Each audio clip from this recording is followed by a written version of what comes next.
علیہ وسلم فرماتے ہیں کہ لوگوں جب اللہ تبارک و تعالی نے اس کتاب کو نازل فرمایا، جب لوگوں کے دلوں کے اندر اس کتاب کو بسایا اور بسانے کے بعد میں جب لوگوں نے اس کلام مقدس کو پوری دنیا کے اندر پھیلایا اور ہر حرف لفظ کے بدلے میں ایک ایک نیکیاں لکھ دی گئی، تو اللہ تبارک و تعالی کے حبیب صلی اللہ علیہ وسلم فرماتے ہیں جب ایک انسان الف لام میم کہا کرتا ہے تو اس میں الف لام میم میں یہ مطلب پورا ایک ہی لفظ ہے، بلکہ الف الگ ہے، لام الگ ہے، میم الگ ہے، لیکن جب انسان الف لام میم کہتا ہے تو اللہ تبارک و تعالی اس کے بدلے میں 30 نیکیاں دیا کرتا ہے، اس کے 30 گناہوں کو مٹا دیا کرتا ہے، اس کے 30 درجات کو بلند و بالا فرما دیا کرتا ہے۔ پتہ چلتا ہے کلام مقدس وہ کتاب ہے کہ اگر انسان اس کو پڑھے تو اللہ تبارک و تعالی ہر حرف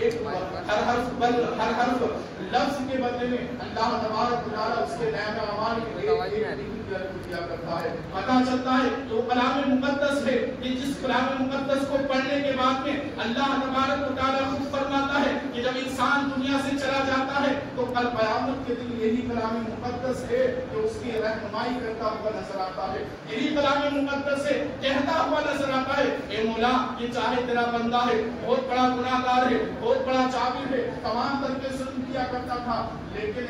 میرے پروردگار عالم یہ شام کو جب آیا کرتا تھا، وضو بنایا کرتا تھا، مجھ کو پڑھا کرتا تھا اور پھر کہا کرتا تھا اے مولا میں نے تیری مقدس کتاب کو پڑھا ہے، بس اتنا کہا کرتا تھا تو وہ کہتا اللہ تبارک و تعالیٰ قرآن مقدس سے کہتا ہے بول تو کیا چاہتا ہے؟ تو کہا اے مولا میں یہ چاہتا ہوں کہ مجھے پڑھا کرتا تھا، آج میں یہ چاہتا ہوں میں اس کی سفارش کرتا ہوں اے مولا اس کے تمام گناہوں کو معاف فرما دے، سے جنت عطا فرما۔ لیکن آج ہم نے قرآن مقدس کو کاکوں میں رکھ دیا ہے،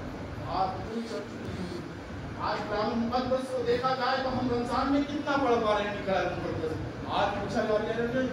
وہاں بیٹھے ہوئے ہو کہ بتاؤ تم نے قرآن مقدس کی کتنی مرتبہ تلاوت کی، بتاؤ تم نے ایک قرآن مقدس پورے مہینے میں ختم کیا کہ نہیں کیا ہے؟ تو یہی کہتے ہوئے نظر آؤ گے کہ ہمیں وقت نہیں ملا، ہمیں وقت نہیں ملا، ہمیں ٹائم نہیں ملا، ہمیں فرصت نہیں ملی، تمام طرح کی چیزیں کہتے ہوئے نظر آؤ گے۔ لیکن قرآن مقدس وہ کتاب ہے کہ جس کے بارے میں آتا ہے کہ اگر ایک آیت تم نے حفظ کر لی، ایک آیت صرف ایک آیت حفظ کر لی اور اس کو سنبھال کر رکھا، اس طریقے سے گناہوں سے بچ کر رہے، اپنے نگاہوں کو نیچے کر رہے، تو اللہ تبارک و تعالیٰ کے حبیب صلی اللہ علیہ وسلم فرماتے ہیں کہ وہ انسان اپنے گھر والوں کی بخشش فرمائے، یعنی اپنے گھر والوں کی بخشش کرانے کا ایک آیت پڑھنے والا، اور جس نے اپنے دل کے اندر سینے کے اندر پورا کلام مقدس بسا رکھا ہو، اس کی بات کیا ہو۔